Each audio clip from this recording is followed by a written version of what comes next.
lecture hall right now. It's dead silent. I just turned 24 recently. Nice. Great news for me. 23 to 24. Jordan year, Kobe year. I think it's funny when we put like athlete names next to birthdays, like Jordan year, Kobe year, because like for instance, Kobe, sure, he wore 24, but for half his career he actually wore number 8. So technically, my 8th birthday was my Kobe year, which makes a lot of sense because my mom used to be a bit of a helicopter parent. I'm unlike a lot of comedians in that I actually really like my day job. I work in advertising, so I'm essentially a door-to-door salesman with a college degree. I like advertising, but it just kind of sucks to make things that people hate because I make commercials, and fuck commercials. No one likes commercials.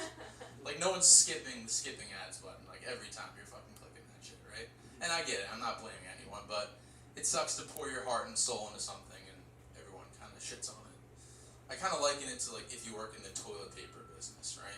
Like, you could be super passionate about your job as director of sales at, like, Charmin, but at the end of the day, everyone just shits on your work. In my advertising job, I'm a copywriter, so basically my job is to like write slogans, like Wheaties, breakfast of champions, like that shit. That's what I do. Obviously, like probably the greatest slogan of all time, Nike, just do it. I think it's a little overrated. I don't know. It's a shoe brand, but it's a little dramatic. What are we doing? What's it? You know what I mean? But I think Just Do It actually could work for a lot of other brands, like a weed brand, maybe, a condom line, just do it safely, Suicide hotline, probably not. That's probably where you draw the line there. I actually, funny enough, I had a buddy named Mike, and Mike came up to me and he's like, hey man, I want to change my name by one letter.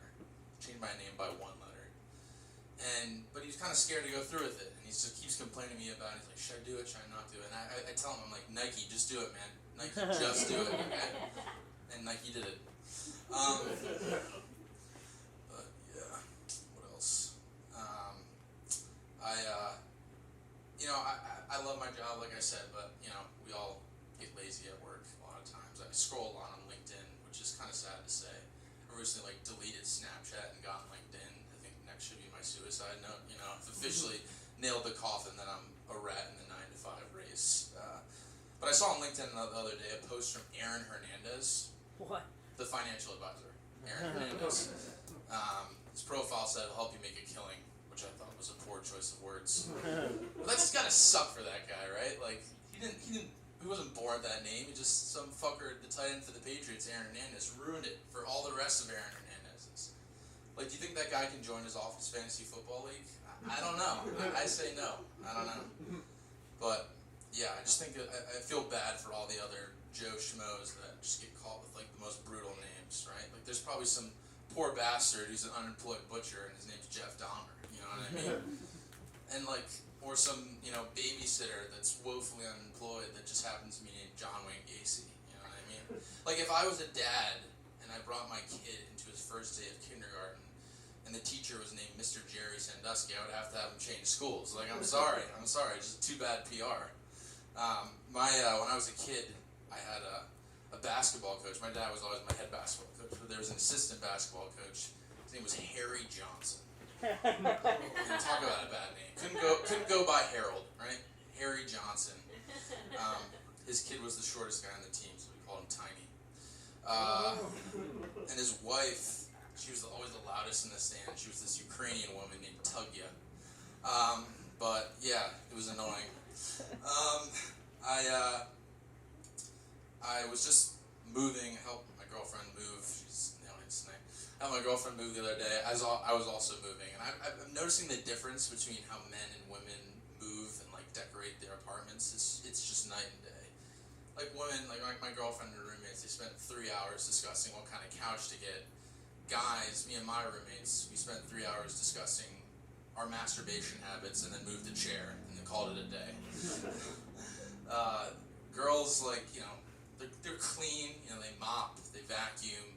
Guys will walk into a room and be like, huh, it smells funny in here, and then just ignore it.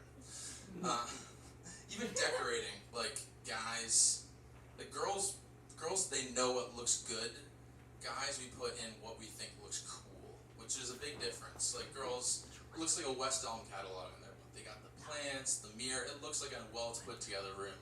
Guys were like, well, I like football, so football poster. Or, I like music, so John Mayer poster. Just kind of like what we like, we just put up on our wall, which doesn't really make sense. But what was I gonna say? Oh, I come from like pretty like I don't know if you could tell by how I look, but like a pretty like well-to-do white neighborhood, southeastern PA. You know, we had like zero diversity in my school whatsoever. They didn't care about the number of black people in our school, but the only number they cared about was your SAT score kind of vibe. You know, everyone went to college. But recently, I don't know if you've ever heard in the news, but there's a escaped murderer in my hometown. I live outside of Philly. This guy, I guess he's like the short Mexican guy. He's about to serve for murder, and he just escaped his penitentiary through the roof. 10 days, still hasn't been caught. And I'm obviously out of the loop. I'm living in New York. My town is so fucking white, though, that when my friend was telling the story to me, he's like, yeah, man, there's this killer, he's 5 foot, 120, and he was just about to serve. I thought he was talking about one of my mom's tennis friends. But, yeah, that's all I have. Appreciate everyone. Have a great rest of your night.